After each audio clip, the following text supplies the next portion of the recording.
Assalamualaikum warahmatullahi wabarakatuh. Perkenalkan, saya Artika Sari Arif dengan NIM H03245008 yang akan bertugas sebagai moderator pada kelompok 4 kali ini. Materi yang akan kita bahas tentunya sangat menarik dan sangat penting, yaitu tentang penulisan unsur serapan, singkatan dan juga akronim dalam bahasa Indonesia. Seiring dengan perkembangan zaman, bahasa kita terus berkembang, dan dengan itu muncul berbagai unsur serapan dalam bahasa asing serta penggunaan singkatan dan juga akronim. Namun, apakah kita semua sudah memahami bagaimana cara penulisan unsur serapan dan akronim serta singkatan dengan benar yang sesuai dengan pedoman ejaan dalam bahasa Indonesia? Materi ini akan meliputi 3 hal utama. Yang pertama, penulisan unsur serapan dalam bahasa Indonesia, bagaimana bahasa asing diadaptasi ke dalam bahasa kita. Yang kedua, aturan-aturan dalam penulisan singkatan, dan yang ketiga, cara penulisan akronim yang tepat. Saya harap penjelasan ini bisa menambah wawasan kita semua bagaimana menulis dengan benar dan sesuai dengan kaidah dalam bahasa yang berlaku. Baik, sebelum kita masuk ke dalam sesi materi, saya akan memperkenalkan rekan-rekan saya, yaitu ada Mu Ilyas Basri, Nuriyah, dan juga Purnama Basri yang akan mempresentasikannya. Untuk penjelasan lebih lanjut, mari kita simak dengan seksama nih teman-teman semua. Materi yang pertama akan dibawakan oleh rekan saya, yaitu Purnama Basri. Kepada Purnama, saya persilahkan. Assalamualaikum warahmatullahi wabarakatuh. Perkenalkan, nama saya Purnama Basri dengan NIM H032432. Saya dari kelompok 4 ingin menjelaskan pemateri pertama, yaitu penulisan unsur serapan.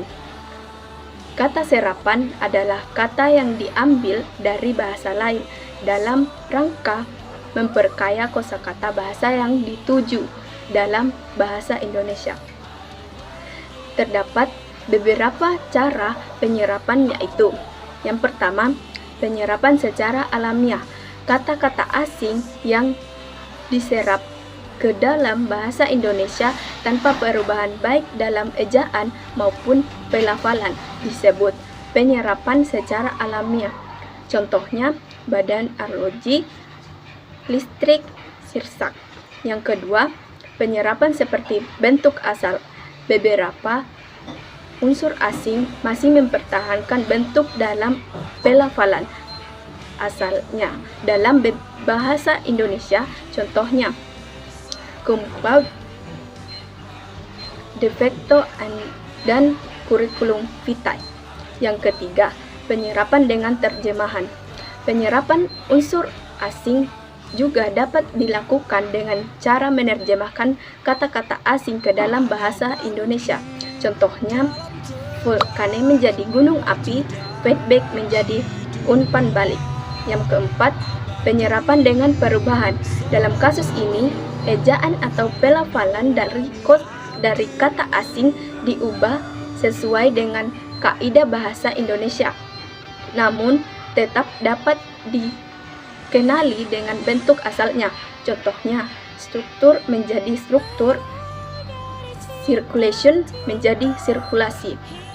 Yang kelima, penyerapan akhiran asing. Akhiran asing seperti isme, tas, dan al diserap dalam bahasa Indonesia, seringkali dipertahankan sebagai bagian kata yang utuh. Contohnya, standarisasi dan implementasi. Dan itulah materi pertama. Assalamualaikum warahmatullahi wabarakatuh. Berikutnya teman-teman, kita sudah mendengar nih materi pertama.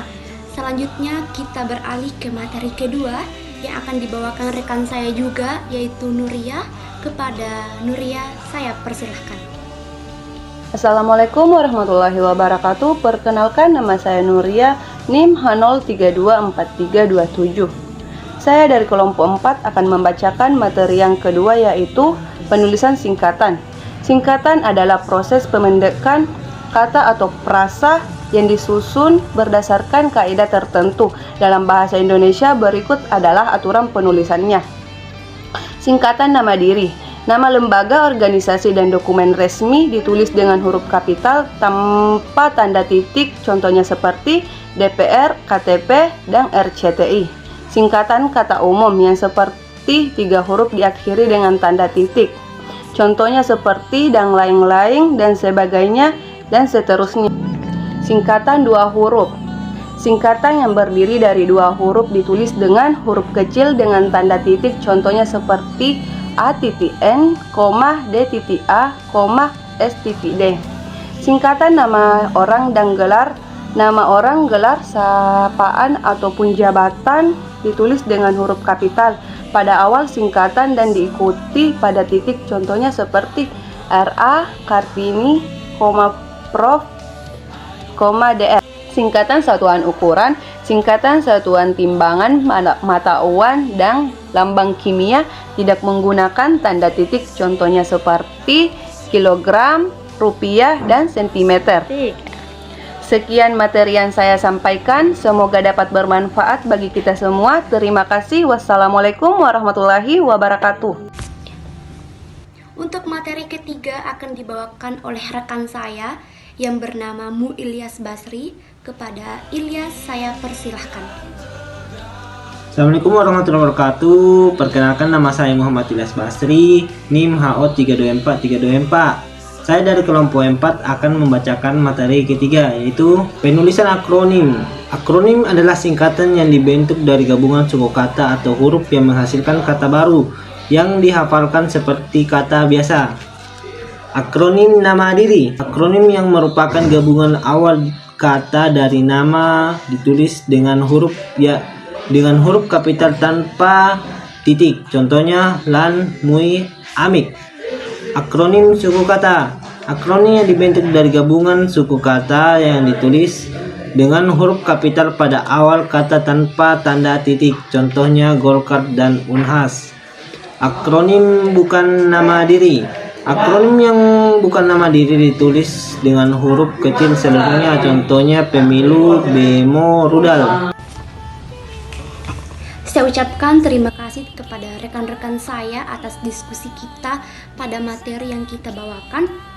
Dari sini kita bisa memahami bagaimana penulisan unsur serapan, singkatan, dan juga akronim. Ternyata ada aturan. Dengan aturan ini kita bisa memahami bagaimana cara berkomunikasi yang sesuai dengan kaidah yang berlaku. Terima kasih telah meluangkan waktu untuk mendengarkan presentasi dari kelompok kami. Kami sangat menghargai perhatian dan juga partisipasi dari rekan-rekan sekalian. Jika ada pertanyaan ataupun saran, kami siap untuk mendiskusikannya.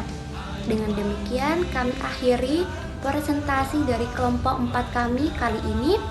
Terima kasih dan semoga kita bisa terus belajar bersama dan berkembang bersama. Akhirul kalam. Wassalamualaikum warahmatullahi wabarakatuh.